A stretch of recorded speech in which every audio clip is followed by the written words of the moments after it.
നമ്മളെ സംബന്ധിച്ചിടത്തോളം NEET examination എന്ന് കേൾക്കുമ്പോൾ നമ്മുടെ മനസ്സിലേക്ക് വരുന്നത് മെഡിക്കൽ മേഖലയിലെ പഠന മേഖലയാണ്. യഥാർത്ഥത്തിൽ നീറ്റ് എക്സാമിനേഷൻ എന്ന് പറയുന്നത് മെഡിക്കൽ മേഖല മാത്രമല്ല, മെഡിക്കൽ മേഖലയും മെഡിക്കൽ അലൈഡ് മേഖലകൾ എന്നറിയപ്പെടുന്ന വിവിധ മേഖലകളും, അതുകൂടാതെ നഴ്സിംഗ് മേഖല, പാരാമെഡിക്കൽ മേഖലയിൽ നിന്ന് നഴ്സിംഗ് മേഖലയിലേക്ക് ചില സ്ഥാപനങ്ങളിലും അഡ്മിഷന് പരിഗണിക്കപ്പെടുന്ന എൻട്രൻസ് നീറ്റ് എക്സാമിനേഷനാണ്.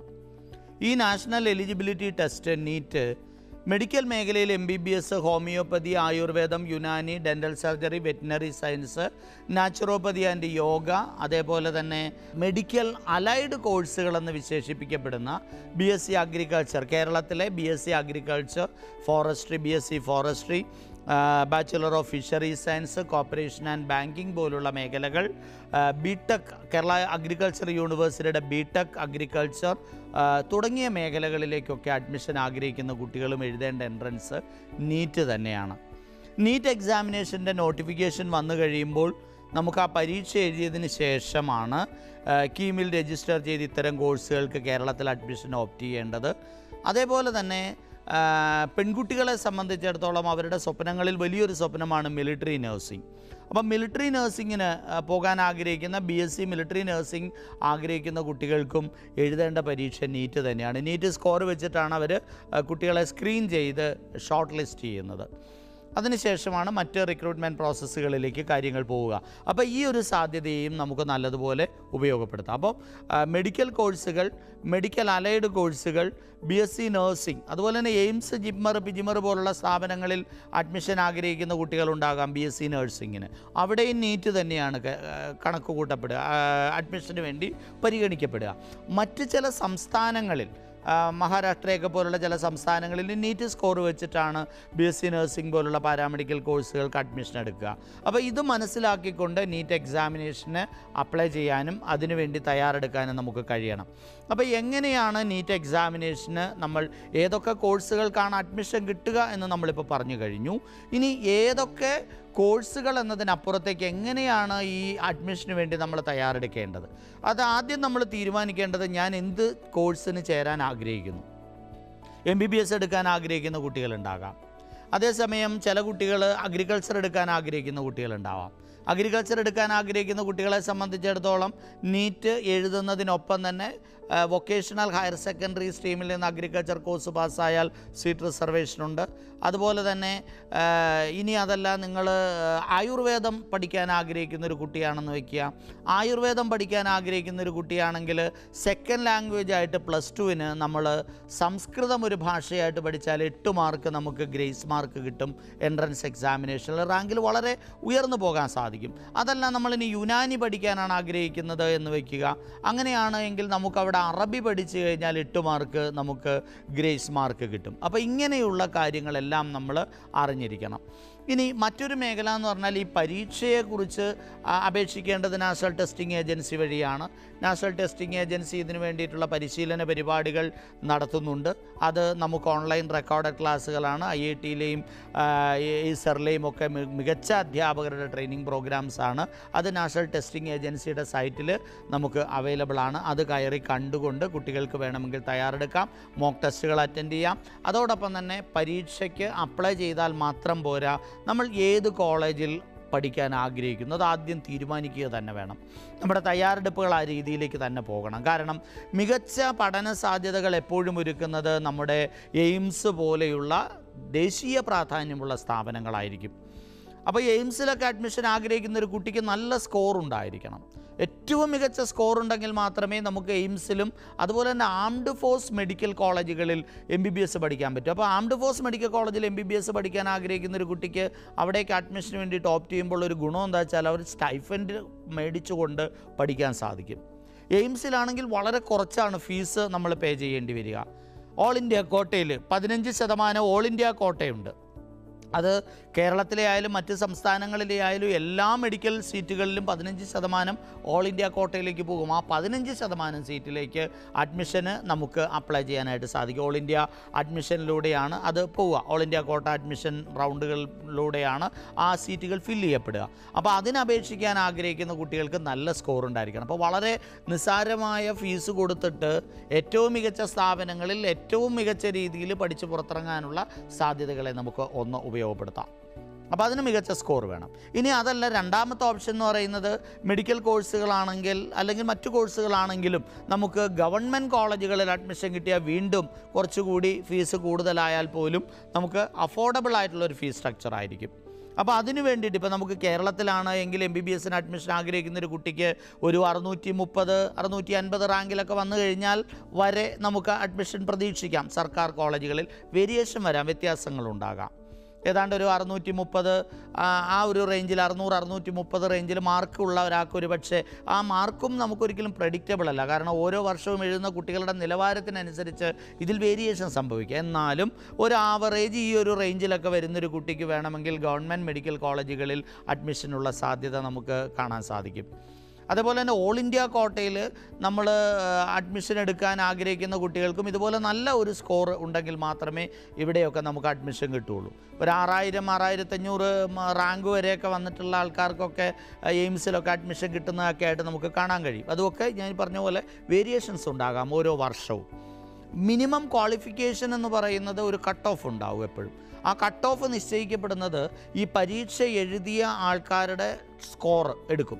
അതിലേറ്റവും കുറവ് മാർക്ക് കിട്ടിയ ആളുടെ സ്കോറിനെ 0 ആയിട്ടും ഏറ്റവും കൂടുതൽ മാർക്ക് കിട്ടിയ ആളുടെ സ്കോറിനെ 100 ആയിട്ടും എടുത്തുകൊണ്ട് ഇതിൻ്റെ പകുതി വരുന്ന 15th പെർസെൻറ്റൈൽ സ്കോർ എന്ന ഒരു കോൺസെപ്റ്റിലാണ് സാധാരണ മെഡിക്കൽ എൻട്രൻസിൻ്റെ കട്ട് ഓഫ് നിശ്ചയിക്കപ്പെടുക. എന്നാൽ നേരെ മറിച്ച് മെഡിക്കൽ അലൈഡ് കോഴ്സുകളെന്ന് നമ്മൾ പറഞ്ഞ അഗ്രികൾച്ചർ, ഫിഷറീസ് പോലുള്ള കോഴ്സുകൾക്ക് 20% സ്കോർ ഉണ്ടെങ്കിൽ അവർ ആ കട്ട് ഓഫ് കടന്നിരിക്കും, അവർക്ക് അപ്ലൈ ചെയ്യാൻ കേരളത്തിൽ സാധിക്കും. അപ്പോൾ ഈ 15th പെർസെൻറ്റൈൽ സ്കോർ എന്ന് പറയുന്നത് ജനറൽ കാൻഡിഡേറ്റ്സിനാണ്. OBC വിഭാഗത്തിൽപ്പെട്ട SC/ST വിഭാഗത്തിൽപ്പെട്ട കാൻഡിഡേറ്റ്സ് ആണെങ്കിൽ അവർക്ക് ഈ സമയത്ത് 50 എന്നുള്ള സ്ഥാനത്ത് വെറും 40% മാർക്ക് മതിയാവും. എന്നാൽ ഡിഫറൻ്റ്ലി ഏബിൾഡ് ആയിട്ടുള്ള ജനറൽ വിഭാഗത്തിൽപ്പെട്ട കാൻഡിഡേറ്റ്സ് ആണെങ്കിൽ അവർക്ക് 45% പെർസെൻറ്റേജ് സ്കോർ ആയിരിക്കും അവർക്ക് വേണ്ടി വരിക. അപ്പോൾ ഇനി അടുത്തത് നമുക്കിവിടെ പരിഗണിക്കാനുള്ളത് എന്താണ്? ഇവിടെ എന്തൊക്കെ സബ്ജക്റ്റുകളാണ് പരീക്ഷയ്ക്ക് ചോദിക്കുക? സ്വാഭാവികമായിട്ടും ഫിസിക്സ്, കെമിസ്ട്രി, ബയോളജി സബ്ജക്റ്റുകൾ. ബയോളജി സബ്ജക്റ്റിൽ 2 പാർട്ടാണ് വരിക, ഒന്ന് സുവോളജി, ഒന്ന് ബോട്ടണി. അപ്പോൾ ഈ 4 സബ്ജക്റ്റുകളാണ് പരീക്ഷയ്ക്ക് ചോദിക്കുക. നാഷണൽ ടെസ്റ്റിംഗ് ഏജൻസിയുടെ സൈറ്റിൽ നിന്ന് ഈ സബ്ജക്റ്റുകളിൽ എന്തൊക്കെയാണ് പഠിക്കാനുള്ളത്, സിലബസ് പ്രകാരം ഞാൻ എന്തൊക്കെയാണ് പഠിക്കേണ്ടത് എന്ന് കൃത്യമായിട്ട് കുട്ടികൾക്ക് ഡൗൺലോഡ് ചെയ്ത് എടുക്കാൻ സാധിക്കും. ഈ വർഷം മുതൽ നീറ്റ് എക്സാമിനേഷൻ്റെ സിലബസ് കുറച്ചിട്ടുണ്ട്. അപ്പോൾ പഠനം കുറച്ചുകൂടെ നമുക്ക് ഈസിയായി എന്ന് ചുരുക്കം. പക്ഷേ കോമ്പറ്റീഷൻ കുറച്ചുകൂടെ കൂടും. കാരണം പഠിക്കാനുള്ളതിൻ്റെ അളവ് കുറയുമ്പോൾ കൂടുതൽ കോമ്പറ്റീഷൻ വർദ്ധിച്ചേക്കാം. അപ്പോൾ ഈ പരീക്ഷ എഴുതാനായിട്ട് ഹാളിൽ പോയിരിക്കുമ്പോഴത്തേക്കും ക്വസ്റ്റ്യൻ പേപ്പറിൽ സ്വാഭാവികമായിട്ടും നമുക്ക് വളരെ പ്രധാനപ്പെട്ട ഒരു ഘടകം എന്ന് പറയുന്നത്, ഒന്നാമത് നമുക്ക് ഓരോരുത്തർക്കും ഫിസിക്സ്, കെമിസ്ട്രി, സുവോളജി, ബോട്ടണി പേപ്പറുകളാണ് ചോദിക്കുക. 35 ചോദ്യം ഓരോ സബ്ജക്റ്റിൽ നിന്നും നമുക്കുണ്ടാകും. കൂടാതെ 15 ചോദ്യങ്ങളും ഉണ്ടാകും. അപ്പോൾ 35ഉം 15ഉം വെച്ചിട്ടായിരിക്കും ചോദ്യങ്ങൾ നമ്മളോട് ചോദിക്കുക. ഈ ചോദ്യങ്ങളിൽ നിന്ന് ശരി ഉത്തരത്തിന് 4 മാർക്കും കിട്ടുകയും തെറ്റുത്തരത്തിന് 1 മാർക്ക് കുറവ് ചെയ്യുകയും ചെയ്യും. അപ്പോൾ ഈ കിട്ടുന്ന മാർക്കിൽ നിന്ന് തെറ്റുത്തരത്തിന് മാർക്ക് കുറവ് ചെയ്യുന്നത് കൊണ്ട് നെഗറ്റീവ് മാർക്കിംഗ് സിസ്റ്റം എന്നുള്ളത് വളരെ പ്രധാനപ്പെട്ടൊരു ഘടകമാണ്. അപ്പോൾ ഈ 35+15 എന്ന റേഷ്യോയിൽ നമ്മൾ പരീക്ഷയിൽ ക്വസ്റ്റ്യൻ പേപ്പറിൽ ചോദ്യങ്ങൾ അറ്റൻഡ് ചെയ്യേണ്ടതായിട്ടുണ്ട്. എല്ലാം കൂടെ നമുക്ക് 140, 40 എന്നത് വെച്ച് 4 സബ്ജക്റ്റുകളും കൂടെ ആകുമ്പോൾ ഏതാണ്ട് 720 മാർക്കാണ് നമുക്ക് ടോട്ടൽ വരിക. 720 മാർക്കിൽ ആണ് നമ്മൾ ഈ പരീക്ഷ. അതിലൊരു 630, 650 മാർക്കൊക്കെ വന്നു കഴിഞ്ഞാൽ നമ്മളെ സംബന്ധിച്ചിടത്തോളം കണ്ണും പൂട്ടി ഏറ്റവും മികച്ച സ്ഥാപനങ്ങളിൽ പഠിക്കാനുള്ള അവസരമുണ്ട്. ഇത് നേടിയെടുക്കുക എന്ന് പറയുന്നത് അത്ര ബുദ്ധിമുട്ടുള്ള കാര്യമൊന്നുമല്ല. വളരെ കൃത്യമായിട്ടും തയ്യാറെടുത്ത് നമുക്ക് മുന്നോട്ട് പോകാൻ കഴിയുമെങ്കിൽ ഒരു സംശയവും വേണ്ട. നമുക്ക് മെഡിസിൻ ആയാലും മറ്റ് അലൈഡ് സബ്ജക്റ്റുകളായാലും മറ്റേതെങ്കിലും മെഡിസിനൽ പാർട്ടുകൾ, ആയുഷ് എന്ന് പറയുന്ന ആരോഗ്യ മന്ത്രാലയത്തിൻ്റെ കീഴിലുള്ള ആയുഷ് എന്ന് പറയുന്ന മേഖലയിലാണ് നമ്മൾ ആയുർവേദവും യുനാനിയും മറ്റു മേഖലകൾ വരിക. അപ്പോൾ ഈ രണ്ട് മേഖലകളിൽ ഏതിലേക്ക് പോകാൻ ആഗ്രഹിക്കുന്ന കുട്ടികൾക്കും അതിന് പോകാൻ സാധിക്കും. ഡെൻ്റൽ സർജറിയാണ് താല്പര്യമെങ്കിൽ അതിന് പോകാൻ സാധിക്കും. വെറ്റിനറി വളരെ മികച്ച സാധ്യതകൾ ഒരുക്കുന്ന ഒരു മേഖലയാണ്. അപ്പോൾ നീറ്റ് എക്സാമിനേഷൻ എഴുതാൻ തയ്യാറെടുക്കുന്ന ഒരു കുട്ടി മെഡിസിൻ, അതുപോലെ തന്നെ കേരളത്തിലെ അലൈഡ് കോഴ്സുകൾ, എയിംസ് ജിമ്മർ പോലുള്ള മിലിറ്ററി നഴ്സിംഗ് പോലുള്ള മേഖലകളിലെ നഴ്സിംഗ് കോഴ്സുകൾ, ഇതിനൊക്കെ അഡ്മിഷൻ ആഗ്രഹിക്കുന്ന കുട്ടികൾ നീറ്റ് എക്സാമിനേഷനാണ് എഴുതേണ്ടത്.